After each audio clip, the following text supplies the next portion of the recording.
और बच्चों, क्या हाल चाल। लास्ट वाली वीडियो आपने देखी होगी। लास्ट वीडियो में हम लोगों ने डिटर्मिनेंट स्टार्ट किया था और वहां पर हमने बात करी थी कि डिटर्मिनेंट क्या है, डिटर्मिनेंट को किस तरह से एक्सपेंड करना है। अब आज की वीडियो में मैं आपको बताने वाला हूं प्रॉपर्टीज ऑफ डिटर्मिनेंट।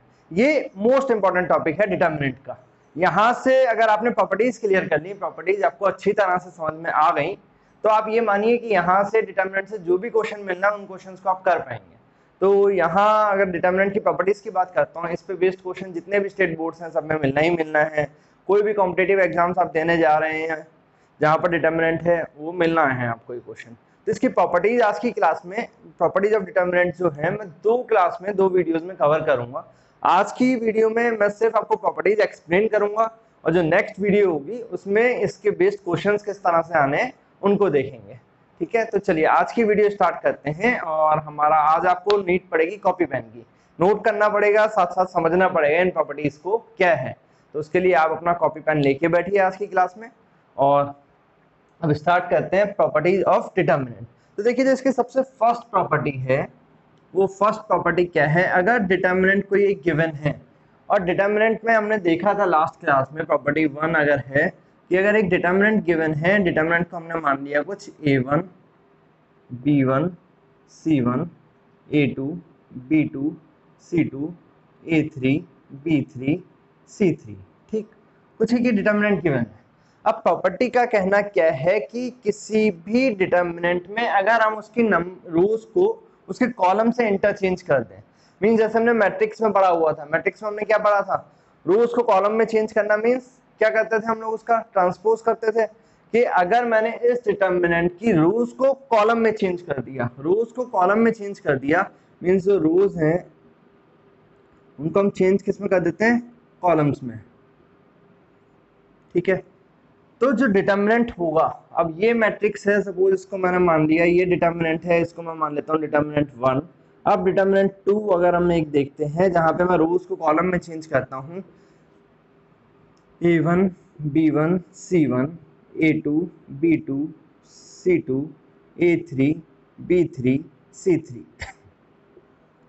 जो ये दोनों हैं इन दोनों का जो डिटर्मिनेंट होगा वो डिटर्मिनेंट क्या होगा, सेम होगा। मींस किसी भी एक ट्रांसपोज की रोज को अगर हम कॉलम में चेंज करते हैं फिर उसका डिटर्मिनेंट फाइंड आउट करते हैं, तो ओरिजिनल डिटर्मिनेंट और जो चेंज किया था उन दोनों का डिटर्मिनेंट की जो न्यूमेरिकल वैल्यू है वो क्या मिलने वाली है, आपको इक्वल मिलने वाली है। अब देखिए चेक करके देखते हैं कि इक्वल मिलना है या नहीं।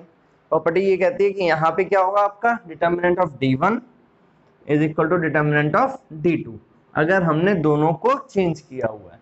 अब इसका डिटर्मिनेंट फाइंड आउट करेंगे। जो डिटर्मिनेंट फाइंड करना हमने लास्ट क्लास में सीखा था, a1 फर्स्ट रो के अगेंस्ट एक्सपेंड करता हूँ, cancel cancel b2 c3 minus b3 c2।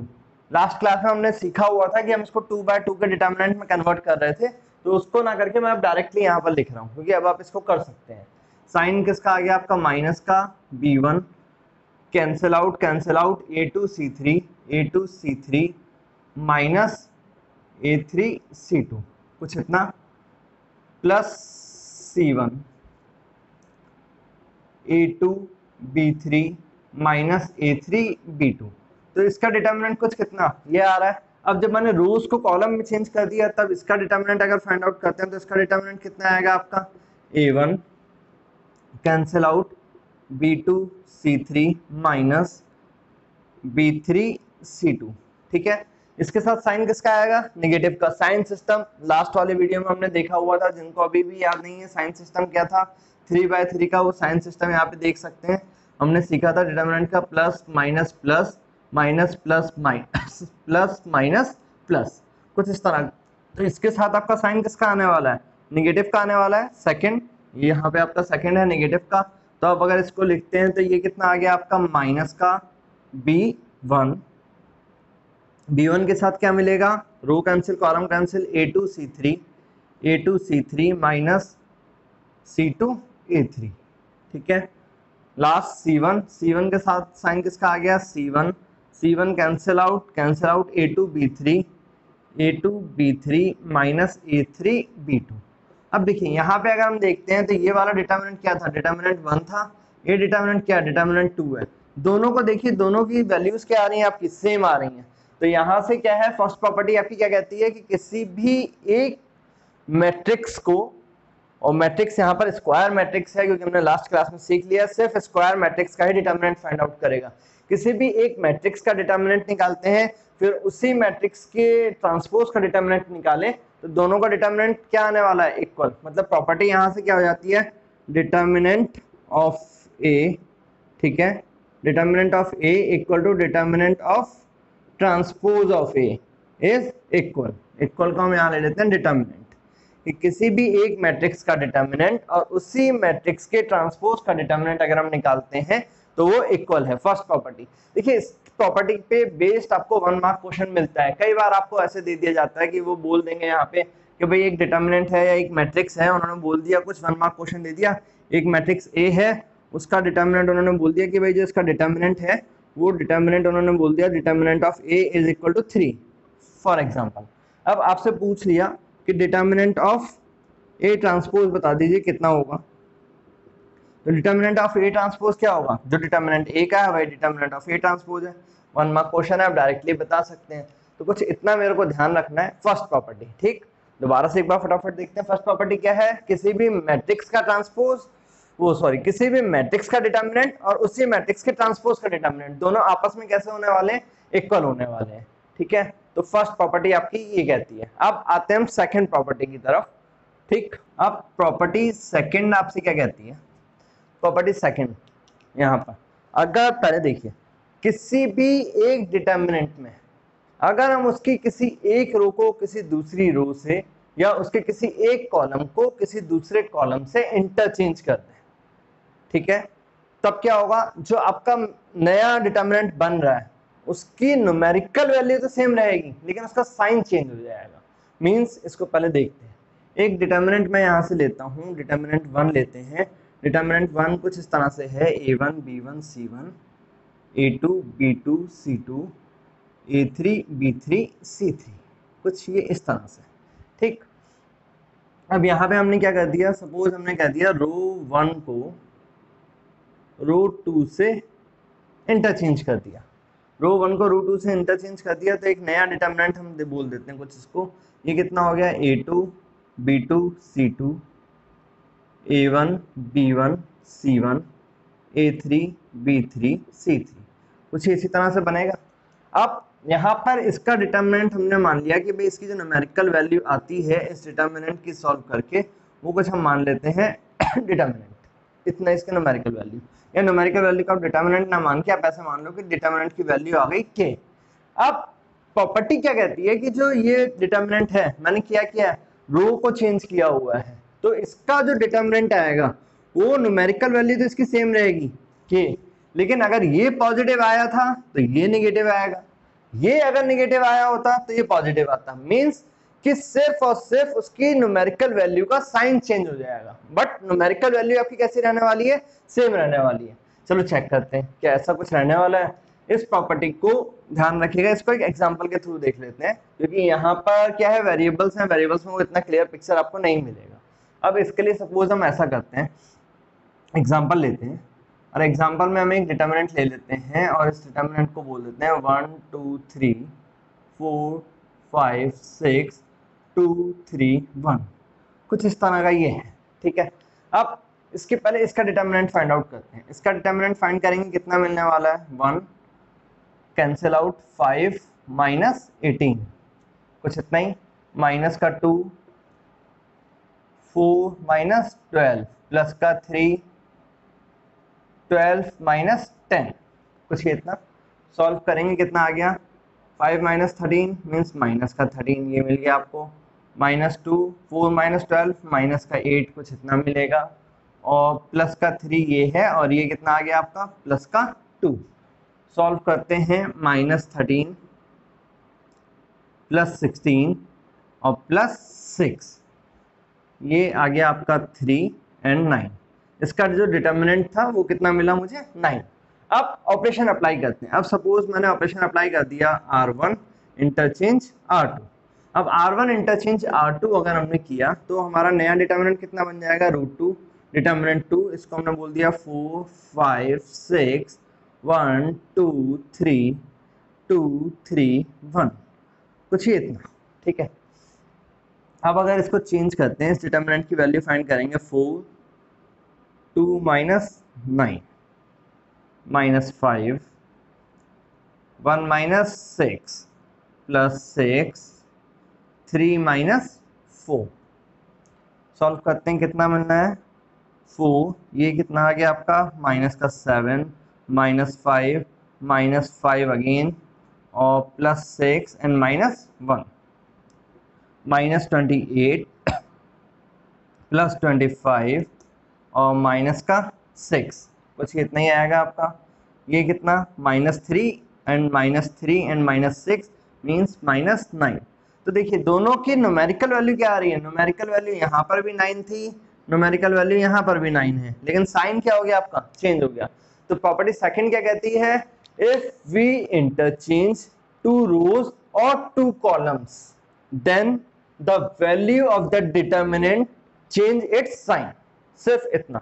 1 mark question यहाँ भी मिलता है, प्रॉपर्टी से आगे जो भी क्वेश्चन सॉल्व करने हैं वहां भी प्रॉपर्टी यूज करनी है, इंपॉर्टेंट प्रॉपर्टी बनती है। 6 मार्क्स का क्वेश्चन आता है स्टेट बोर्ड की तरफ, कॉम्पिटिटिव एग्जाम्स में भी मिलता है ये, तो ध्यान रखिएगा। प्रॉपर्टीज को मैं दोबारा से कह रहा हूँ, आज की वीडियो अगर आपने अच्छी तरह से समझ ली तो आपका डिटर्मिनेंट क्लियर हो गया काफी हद तक, ठीक है।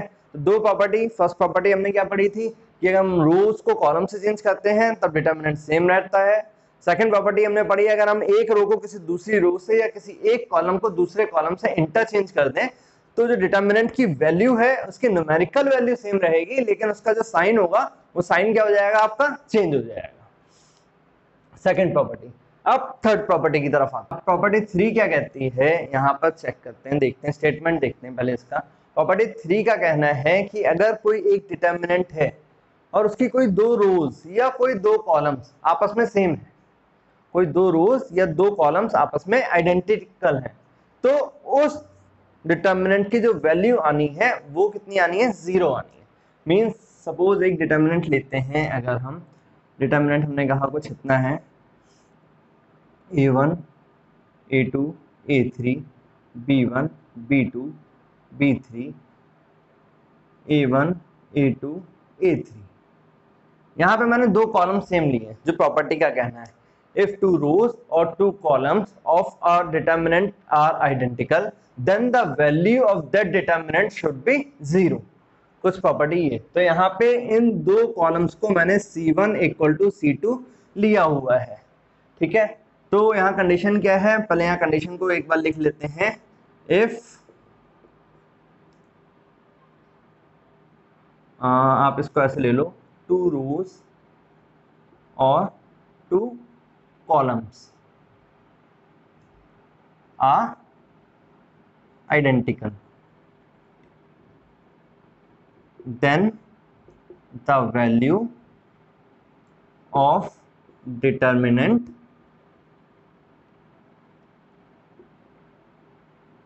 should be 0।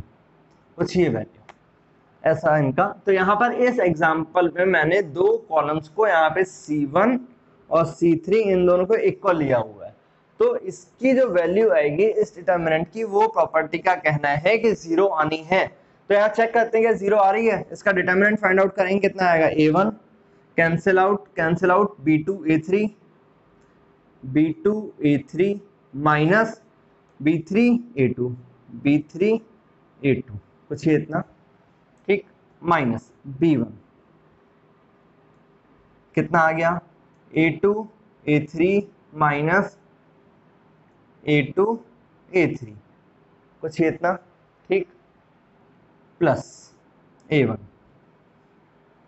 a2 b3 minus b2 a3, ठीक है। अब ये दोनों तो सेम ही है, तो ये तो यहीं से कट गया, ये 0 आ गया, और ये वाला आप देखो दोनों सेम है। अगर यहाँ मैं देखता हूँ तो ये इसको ओपन कर लेते हैं, a1 b2 a3 minus a1 b3 a2, ये तो 0 हो गया आपका, plus a1 a2 b3 minus b2 a3। तो a1 b2 a3 positive negative cancel out, negative positive cancel out, means determinant की वैल्यू कितनी आ गई आपकी, 0। तो ध्यान क्या देना है, सिर्फ और सिर्फ कि अगर दोनों एक डिटर्मिनेंट में दो रोज या दो कॉलम्स आइडेंटिकल हैं, डिटर्मिनेंट की वैल्यू कैसी आ गई आपकी, 0 आ गई। ठीक है, अब देखिए ये प्रॉपर्टी नंबर 3, यहाँ पर इसका प्रॉपर्टी का ऑब्जेक्टिव में यूज होता है, ऑब्जेक्टिव क्वेश्चन जो मिलते हैं वहां यूज होती है, तो ये प्रॉपर्टी ध्यान देनी है आपको थोड़ा। ठीक है, प्रॉपर्टी 4 इंपॉर्टेंट है ये, इसलिए 1 मार्क क्वेश्चन अधिकतर जो मिलता है वो यहाँ से मिलता है स्टेट बोर्ड्स में। ठीक है, अब देखिए प्रॉपर्टी क्या कहती है, और इस प्रॉपर्टी को समझना, क्वेश्चन मिलना ही मिलना है इस प्रॉपर्टी का, तो इस प्रॉपर्टी को थोड़ा सा ध्यान से समझिए। प्रॉपर्टी का कहना है कि एक डिटर्मिनेंट दिया गया है, डिटर्मिनेंट ये a1 b1 c1, a2 b2 c2, a3 b3 c3। For time इसका डिटर्मिनेंट अभी के लिए हम मान लेते हैं कि हमने इसको सॉल्व किया, और इसका जो डिटर्मिनेंट है वो डिटर्मिनेंट हम मान लेते हैं कुछ एक वैल्यू आ गई हमारी x। ठीक है, डिटर्मिनेंट को सॉल्व किया, उसकी वैल्यू आ गई x।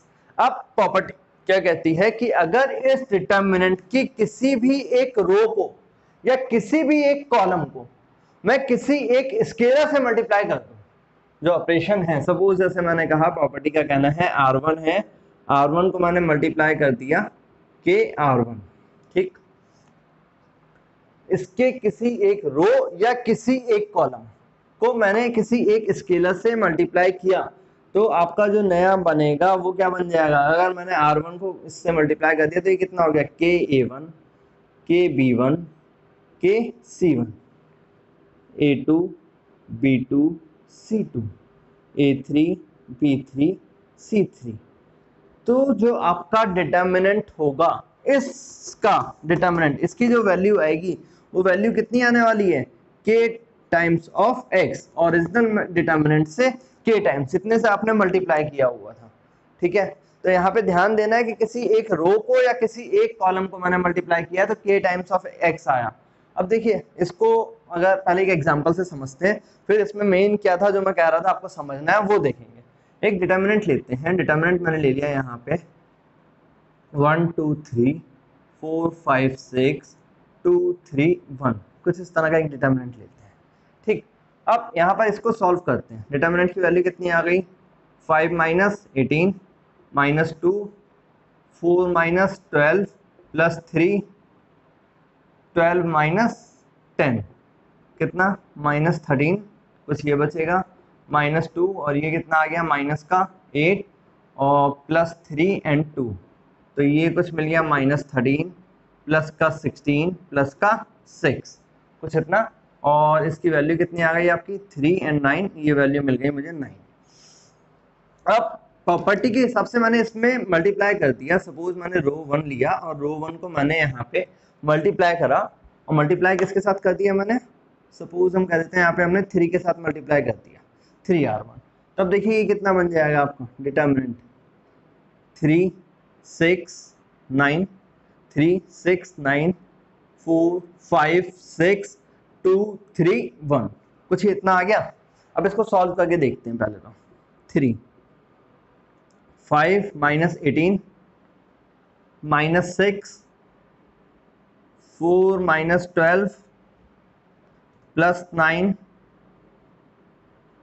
12 माइनस 10, कुछ इतना ही आएगा।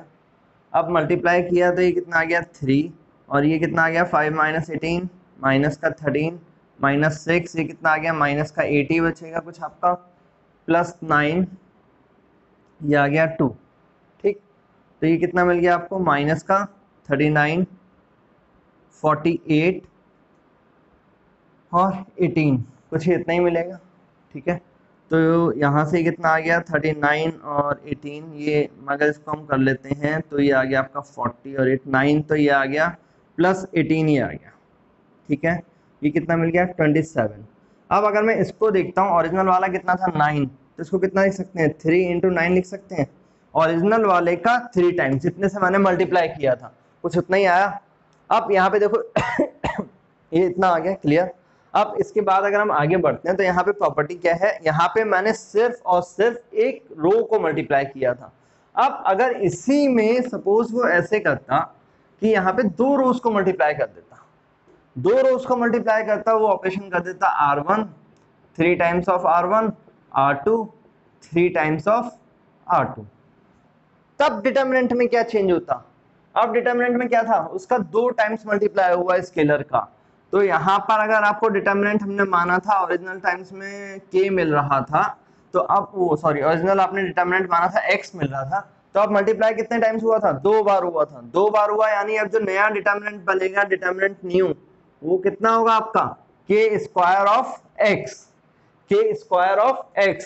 या फिर अगर पूरे के पूरे डिटर्मिनेंट में अगर वो कहता है कि डिटर्मिनेंट है, डिटर्मिनेंट को ही मैंने k से मल्टीप्लाई कर दिया पूरे डिटर्मिनेंट को, तब जो नया मिलता वो कितना मिलता, k क्यूब ऑफ x। ठीक, अगर इसी को पूरे को मल्टीप्लाई कर देते हैं तो मुझे यहाँ पे ये ध्यान देना है कि उसने एक रो में मल्टीप्लाई किया है तो उस स्केलर का एक बार डिटर्मिनेंट के साथ मल्टीप्लाई, 2 रो में किया है तो 2 बार, 3 रो में किया है तो 3 बार, या फिर वो इसको और चेंज करता, यहाँ तक इतना ध्यान रखिएगा, या फिर वो इसको कुछ इस तरह से कर देता, वो ऐसे कहता कि रो 1 को मैंने मल्टीप्लाई कर दिया k1 से, रो 2 को मल्टीप्लाई कर दिया k2 से, और रो 3 को मल्टीप्लाई कर दिया k3 से।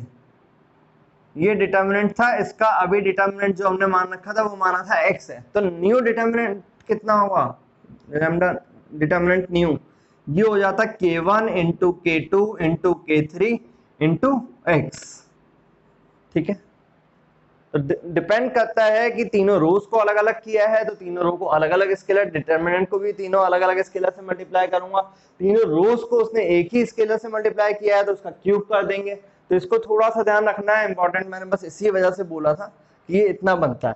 अब देखिए इसी प्रॉपर्टी का एक और बनता है यहाँ से, अब जैसे हमने कहा था इसी का मॉडिफिकेशन बोल सकते हो कि अगर कोई एक डिटर्मिनेंट है, इसी डिटर्मिनेंट को लेते हैं, मैं यहाँ से एग्जांपल लेता हूँ।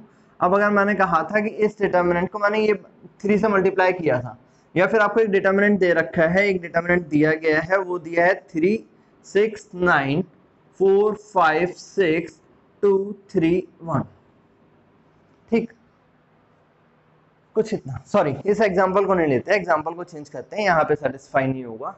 तो सेकंड एग्जांपल अगर मैं देखता हूँ, अब देखो इसी प्रॉपर्टी का मॉडिफाई फॉर्म, एक डिटर्मिनेंट अगर हम मान लेते हैं कुछ इस तरह से है 1 2 3 4 5 6 6 12 18, एक डिटर्मिनेंट कुछ इस तरह से दिया गया। ठीक, अब मैंने सीखा था कि हम किसी भी डिटर्मिनेंट में किसी एक रो को किसी स्केलर से मल्टीप्लाई कर सकते हैं, या फिर कॉमन भी तो ले सकते हैं किसी एक रो से। तो अगर मैं यहां से कॉमन ले लेता हूं 1 2 3 4 5 6, यहां से कॉमन ले रहा हूं तो यहां लिख देते हैं टेकिंग कॉमन फ्रॉम रो 3, रो 3 से कॉमन कितना आ सकता है आपका 6 कॉमन आ सकता है, तो 6 कॉमन अगर हमने ले लिया तो कॉमन ले लिया तो यहाँ से कितना आ जाएगा, ये हो गया आपका 1 2 3, हमने कॉमन कितना ले लिया था यहाँ से, रो 3 से हमने 6 कॉमन लिया हुआ था, अब 6 कॉमन लिया है तो क्या होगा, ये तो आ गया बाहर आपका 6 कॉमन लिया है। अब यहाँ पे रो 1 और रो 3 आपस में दोनों कैसी हो गई, इक्वल है, दोनों आइडेंटिकल है। तो मैंने पहली वाली प्रॉपर्टी पढ़ी थी इससे पहले वाली, उस प्रॉपर्टी में क्या था कि अगर कोई 2 रो या कोई 2 कॉलम आपस में आइडेंटिकल है तो उनका डिटर्मिनेंट कैसा होगा, 0। तो यहाँ से हम क्या बोल सकते हैं कि भाई ये वाला जो हमारा डिटर्मिनेंट है, इस डिटर्मिनेंट ये दिया गया था, इस डिटर्मिनेंट की वैल्यू कितनी आएगी, 0 आएगी। सॉल्व नहीं करना है, सॉल्व नहीं किया, डायरेक्टली आंसर पता लग रहा है, तो किया क्या है, प्रॉपर्टी का यूज किया है। तो इसलिए प्रॉपर्टी को ध्यान देना है कि प्रॉपर्टी आपसे क्या कह रही है।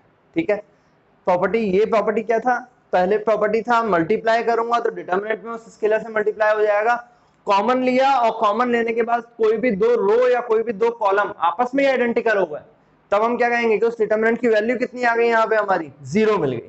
ठीक, अब आते हैं नेक्स्ट प्रॉपर्टी, और नेक्स्ट प्रॉपर्टी की तरफ आने से पहले मैंने लास्ट वाली वीडियो जो दी थी डिटर्मिनेंट की, उसमें एक आपको प्रैक्टिस शीट दी थी, कितने लोगों ने किया, कुछ अटेम्प्ट किया, कोई डाउट आया तो मुझे बताओ कमेंट में, किसी ने कुछ नहीं बताया कि डाउट आया भी, आपने किया भी या करा ही नहीं है, कुछ कमेंट सेक्शन में आप कमेंट करा करो, मुझे पता लगे आप लोग कर भी रहे हैं या नहीं कर रहे हैं। और चलो आते हैं भाई नेक्स्ट की तरफ, प्रॉपर्टी नंबर 5। अब जो ये प्रॉपर्टी है बहुत रेयर केस में यूज होती है, कभी कभी हम इसको यूज करेंगे एनसीईआरटी में, एग्जाम्स में, कुछ ही दिए स्टेट बोर्ड्स में, अदरवाइज ये कॉम्पिटिटिव एग्जाम्स की तरफ मिल जाएगी। तो अब इस प्रॉपर्टी को देखते हैं क्या है। प्रॉपर्टी क्या कहती है कि सपोज एक डिटर्मिनेंट है उसके किसी एक रो, पहले स्टेटमेंट को समझते हैं, उसके किसी एक रो या किसी एक कॉलम के सभी एलिमेंट या कोई एलिमेंट जिनको हम दो अलग अलग टर्म्स के सम के रूप में एक्सपेंड कर सकते हैं, तो उन्हें हम दो अलग अलग डिटर्मिनेंट के फॉर्म में भी लिख सकते हैं। जैसे सपोज एक डिटर्मिनेंट दे दिया, डिटर्मिनेंट उन्होंने कहा a1 प्लस के, a2 प्लस के, a3 प्लस के, b1 b2 b3 c1 c2 c3, कुछ ये, और इसका डिटर्मिनेंट निकाला। इसका डिटर्मिनेंट निकालने के बाद हमने कहा कि भाई इस पूरे को सॉल्व करके इसका डिटर्मिनेंट जो आ जाता है वो x आता है, हमने अभी के लिए माना, ठीक।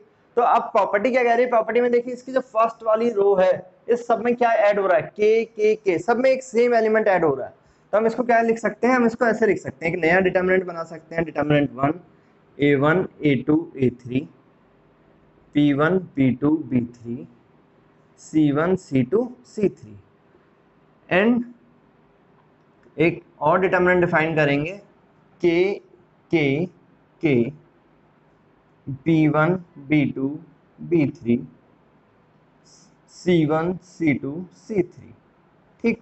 अब इसका डिटर्मिनेंट निकालते हैं। इसका डिटर्मिनेंट सपोज मैंने मान लिया कि x आ गया, x1, इसका डिटर्मिनेंट निकाला, इसका x2 आ गया। तो अगर मैं इन दोनों का डिटर्मिनेंट सम करूंगा x1 प्लस x2, तो ये क्या आएगा, ओरिजिनल वाले डिटर्मिनेंट के इक्वल मिलेगा, ओरिजिनल डिटर्मिनेंट जो दिया गया था। ये प्रॉपर्टी है। अब देखिए ये वाली जो प्रॉपर्टी है, ये प्रॉपर्टी और इससे पहले वाली जो प्रॉपर्टी थी जहां मैंने बोला था दो रो या दो कॉलम आइडेंटिकल हैं, उन दोनों को मिक्स करके कई बार क्वेश्चन बनता है।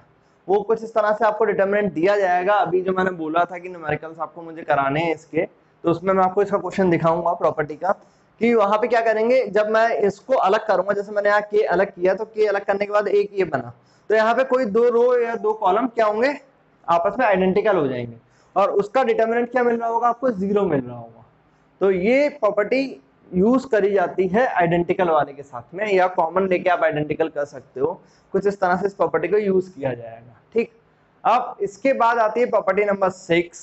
जो प्रॉपर्टी नंबर 6 है वो कुछ नया नहीं है, वो आपने जो पढ़ा था मैट्रिक्स में, कि मींस में किसी भी एक रो को किसी दूसरी रो के साथ ऐड और सब्ट्रैक्ट कर सकता हूं, बट कंडीशन थी कि वहां पे एक स्केलर क्या होना चाहिए था, मल्टीप्लाई होना चाहिए था। तो वही प्रॉपर्टी मैं यहाँ पे डिटर्मिनेंट में यूज कर सकता हूँ। प्रॉपर्टी नंबर 6 जो है आपकी, प्रॉपर्टी 6 कहती है कि अगर कोई एक डिटर्मिनेंट दिया गया है a1 b1 c1 a2 b2 c2 a3 b3 c3, कुछ ये दिया है, ये डिटर्मिनेंट है। इसका डिटर्मिनेंट को सॉल्व करते हैं और इस डिटर्मिनेंट का सपोज जो आता है वैल्यू वो आ जाती है x सॉल्व करने के बाद। तो अगर मैं यहाँ पे एक ऑपरेशन अप्लाई करता हूँ, मैंने एक ऑपरेशन अप्लाई कर दिया r1 पे, r1 प्लस के r2, कुछ हमने ये ऑपरेशन अप्लाई किया, तब क्या बनेगा आपका a1 b1 c1, r1 plus के r2 था, तो आप इसको पहले यहाँ पे प्लस के a2, b1 प्लस के b2, c1 प्लस के c2, a2 b2 c2, a3 b3 c3, ठीक, कुछ ये इतना। तो अब इनका कहना क्या है कि अगर ये ऑपरेशन अप्लाई करा हमने, मींस ये ऑपरेशन हमने अप्लाई किया, इसको जनरल फॉर्म में लिख देता हूं, r प्लस के r, या फिर कॉलम में कहते हैं cj प्लस के cj, अप्लाई कर सकते हैं। तो जो इसका डिटर्मिनेंट आएगा, इसको मैंने मान लिया डिटर्मिनेंट 1 है, डिटर्मिनेंट 2 है, इसको हमने मान लिया, इसका डिटर्मिनेंट चेंज नहीं होगा, इसका डिटर्मिनेंट और इसका डिटर्मिनेंट दोनों सेम रहने वाले हैं। कुछ ये प्रॉपर्टी कहती है कि अगर किसी भी एक डिटर्मिनेंट में मैं किसी एक रो या किसी एक कॉलम में किसी दूसरी रो या दूसरी कॉलम को किसी स्केलर से मल्टीप्लाई करने के बाद ऐड करता हूं, तो डिटर्मिनेंट की वैल्यू में कोई भी चेंज आने वाला नहीं है। अब देखिए कोई भी चेंज आने वाला क्यों नहीं है, यहाँ पे जो हमने बोला, अब ये वाला हमने डिटर्मिनेंट जो बनाया, इस डिटर्मिनेंट को अगर मैं सॉल्व करता हूँ, तो डिटर्मिनेंट को सॉल्व करने के बाद मुझे क्या मिलने वाला है, यहाँ पे इससे पहले वाली जो प्रॉपर्टी नंबर 5 पढ़ी थी, इस प्रॉपर्टी के हिसाब से हम इसको क्या कर सकते हैं, स्प्लिट कर सकते हैं, b1 c1, a2 b2 c2, a3 b3 c3, ठीक, प्लस के a2 के b2 के c2, a2 b2 c2 A3 B3 C3, कुछ इतना लिख सकते हैं। अब इसका डिटर्मिनेंट तो मुझे पता है, अभी इसका डिटर्मिनेंट सॉल्व करने पे कितना आ रहा है, इसका डिटर्मिनेंट तो x मिल ही रहा है, प्लस यहाँ पूरे में से मैं क्या कॉमन ले सकता हूँ, k कॉमन ले सकता हूँ, k कॉमन लिया, ये कितना हो गया A2 B2 C2, A2 B2 C2 A3 B3 C3। ठीक, अब यहाँ पे देखो दोबारा से प्रॉपर्टी क्या लग गई, अगर दो रोज सेम है तो उस डिटर्मिनेंट की वैल्यू कितनी होती है, 0, तो ये पूरा का पूरा किस तरफ चला गया आपका, 0 की तरफ। इसका मतलब जो प्रॉपर्टी हमने पढ़ी है कि किसी भी एक डिटर्मिनेंट में अगर हम ऑपरेशन अप्लाई करते हैं किसी एक रो या किसी एक कॉलम में, किसी दूसरी रो या दूसरी कॉलम को किसी स्केलर से मल्टीप्लाई करके ऐड सब्ट्रैक्ट करते हैं, तो डिटर्मिनेंट की वैल्यू पे कोई भी चेंज नहीं पड़ने वाला। ठीक, अब क्यों नहीं पढ़ने वाला, वो चीज हमने यहाँ पे देख ली। ये तो है हमारी प्रॉपर्टीज, हमारी बुक में दे रखी हैं, एनसीईआरटी में इतना दिया है, 6 प्रॉपर्टीज दी हैं। अब यहाँ तक आपने देखा, अब इसके बाद कुछ कॉम्पिटिशन के लिए जो मिल जाता है अलग से, तो प्रॉपर्टीज में आपको अलग से थोड़ा सा बता रहा हूँ, एनसीईआरटी में नहीं है। हाँ, उसके न्यूमेरिकल्स हैं, वो सॉल्व करोगे आंसर आएगा। प्रॉपर्टी का काम ही है कि डायरेक्टली आपको देख के डिटर्मिनेंट आंसर पता लगे, तो इसको आप एक्स्ट्रा में नोट कर सकते हो, एक्स्ट्रा प्रॉपर्टीज है, तो इसको थोड़ा सा ध्यान दीजिएगा।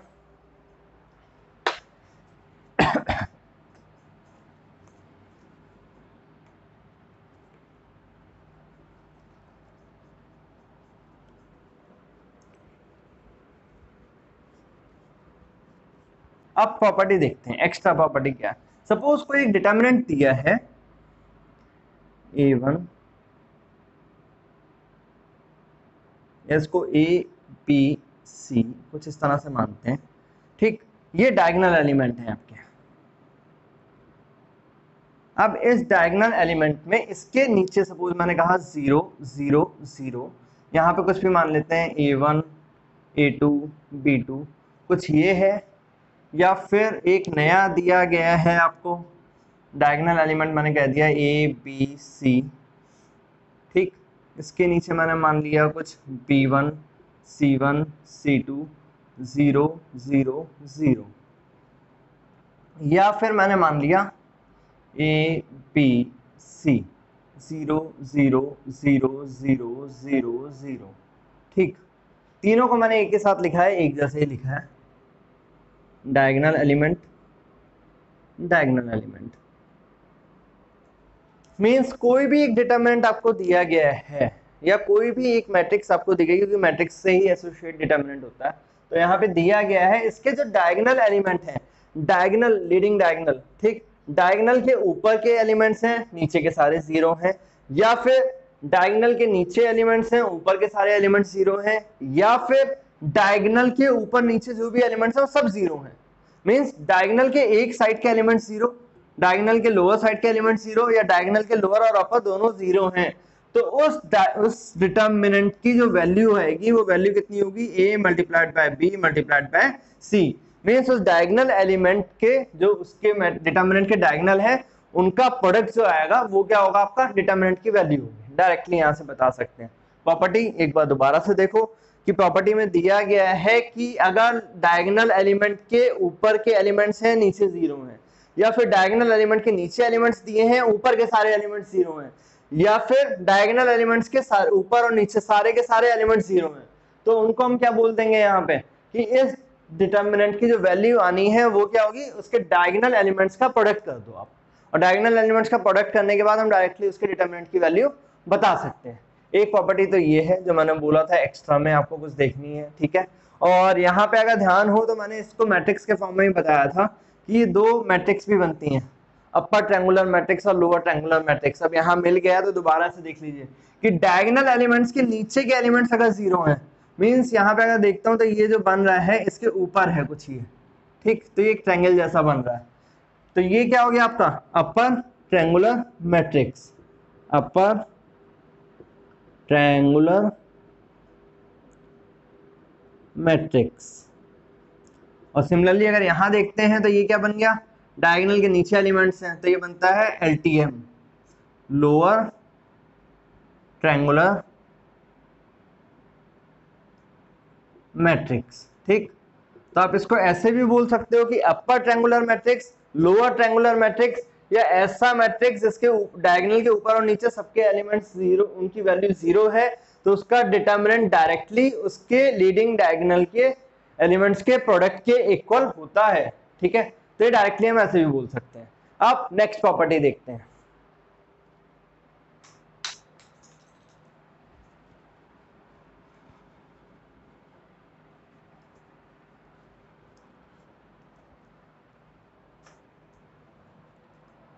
नेक्स्ट प्रॉपर्टी क्या है यहाँ पर? नेक्स्ट प्रॉपर्टी कहती है सपोज एक डिटर्मिनेंट है और डिटर्मिनेंट को मैं कुछ ऐसे लिख लेता हूँ, x x square x cube 1 2 3, ठीक है,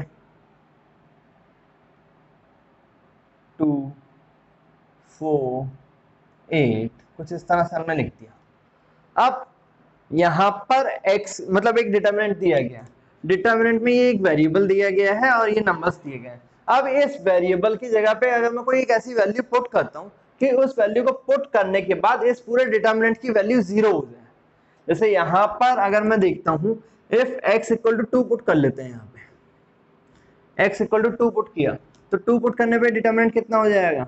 ये हो जाएगा 2 1 2, ये हो गया कुछ आपका 4 2 4, ये हो गया कुछ आपका 8 3 8। अब यहाँ पे मुझे क्या मिल गया? C1 is equal to C3। और जब दो कॉलम या दो रोज आपस में आइडेंटिकल होती हैं तब हम क्या कहते हैं कि डिटर्मिनेंट की वैल्यू कितनी आ जाती है? 0। मींस अगर मैं इस डिटर्मिनेंट में x इक्वल टू 2 पुट करता हूं तो ये क्या है? x minus 2, x equal to 2 put किया था तो इसको इस तरफ ले आए, x minus 2 is a factor of determinant d। Means किसी भी डिटर्मिनेंट में अगर एक वेरिएबल दिया है और उस वेरिएबल की कोई वैल्यू रखने के बाद उस डिटर्मिनेंट की वैल्यू 0 आ जा रही है तो वो क्या बोला जाता है? उस डिटर्मिनेंट का फैक्टर बोला जाता है। ठीक है, तो ये चीज कई बार आपको ऐसे डिटर्मिनेंट मिलता है और डिटर्मिनेंट में बोला जाता है कि भाई इसका फैक्टर क्या है। तो फैक्टर का मतलब क्या है कि आप उस वैल्यू को, जो वैल्यूज दी गई है उस वैल्यूज को डिटर्मिनेंट में रख के देखो और किसी ना किसी प्रॉपर्टी के थ्रू या कैसे भी आप डायरेक्टली एक्सपेंड कर लो उसको और उस डिटर्मिनेंट की वैल्यू 0 आ जा रही है तो हम क्या बोल देंगे कि वो नंबर क्या होगा? उस डिटर्मिनेंट का एक फैक्टर होगा। ठीक, तो चलो ये है प्रॉपर्टीज। मैंने 6 प्रॉपर्टीज एनसीईआरटी की दी हैं, 2 प्रॉपर्टीज एक्स्ट्रा कराई हैं, अब ये टोटल प्रॉपर्टीज हैं 8। ये प्रॉपर्टीज आपको नेक्स्ट क्लास तक अच्छी तरह से कवर हो जानी चाहिए। एक बार अपने पास जो नोट करिए उनको देखिएगा ताकि इसका क्वेश्चन जो अब नेक्स्ट क्लास में हम करेंगे वो आपको क्लियर समझ में आए। वहां पे प्रॉपर्टी को ही यूज करना है, क्वेश्चन में लिख के आता है विदाउट एक्सपेंडिंग या विद प्रॉपर्टी, आपको सिर्फ और सिर्फ प्रॉपर्टी का यूज करना है। तो प्रॉपर्टी आपको क्लियर होंगी तभी आपको नेक्स्ट वाली वीडियो मेरी समझ में आएगी।